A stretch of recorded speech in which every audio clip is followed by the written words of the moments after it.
एक घराने में यहाँ बीवी और उन दोनों की सासें रहा करती थी। शोहर की माँ जो थी वो बहुत शरीफ और नेक थी, अलबत्ता बीवी की माँ जो थी यानी उस शोहर की सास, वो औरत अच्छी नहीं थी, गलत जहन की थी। इत्तेफाक से दोनों बीवी थी। शोहर जो था वो अपनी बीवी से बहुत ज्यादा प्यार करता था और उसकी सास जो थी वो अपनी बेटी को अक्सर व बेशतर कान भरा करती थी। आखिरकार अपनी माँ की बातों में आकर बीवी ने शोहर को इस कदर उकसाया, इस कदर भड़काया और मजबूर कर दिया कि किसी तरह तुम अपनी माँ को तेरी जान से दूर करो और इसको कहीं जंगल बयाबान में छोड़ो। अब शोहर जो था बीवी की मोहब्बत में अंधा था, उसने अपनी माँ को साथ लिया पहला फुसला कर और दूर जंगल में बियाबान में छोड़ा।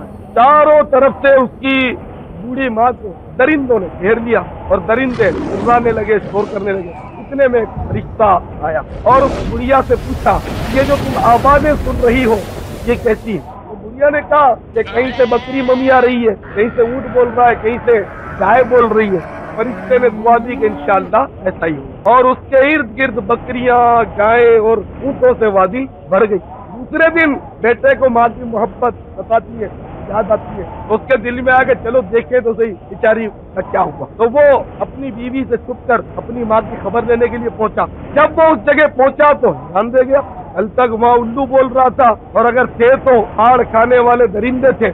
ये क्या, गायें, बकरियां और ऊँटों से ये वादी भरी हुई है। माँ के पास जाकर सलाम किया उसने और माँ को पूछा, माँ ये सब क्या मैं देख रहा हूँ? माँ तो ना भी उसने तो नहीं देखा था। उसने कहा बेटे गायें हैं, बकरियां हैं, ऊँट हैं, ये सब अपने को इनाम में मिले। अच्छा, वो तो दिल उसका बागवा हो गया। वो गायें, बकरियां, ऊँट सब हकाता हुआ बुढ़िया को भी साथ लेकर वो ले चला अपने और खुशी खुशी घर आया। जब बीवी ने देखा तो हैरान हो गई कि इतना सारा माल मवेशी कहाँ से आ गया। उसने सारा किस्सा सुनाया कि मेरी माँ तुम्हें छोड़ कर आ गया था तेरे कहने पर, इसको अल्लाह ने इनाम दिया तो मैं इसको समेट कर रहा हूँ। वो बीवी जो थी वो बड़ी लालची भी थी। उसने कहा फिर तो बहुत अच्छा है, तू मेरी माँ को भी छोड़िया और दूसरे दिन भी इसी तरह ले आ।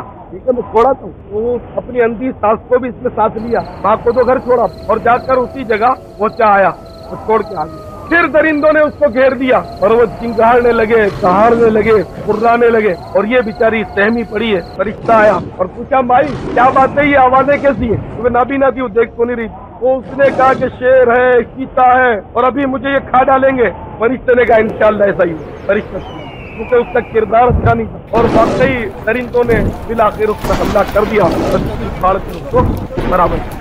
दूसरे दिन वो शौहर अपनी सास को लेने के लिए गया, लेकिन वहाँ वो बुढ़िया की हड्डियां मिली, उसको कपड़े मिले फटे हुए, वो सारा समेट कर लाया। बीवी ने पूछा, गाय मवेशी वगैरह कहाँ है, तेरी अम्मी कहाँ है? तो उसने हड्डियों की पोटली खोलकर दिखा दी कि ये तेरी अम्मी है।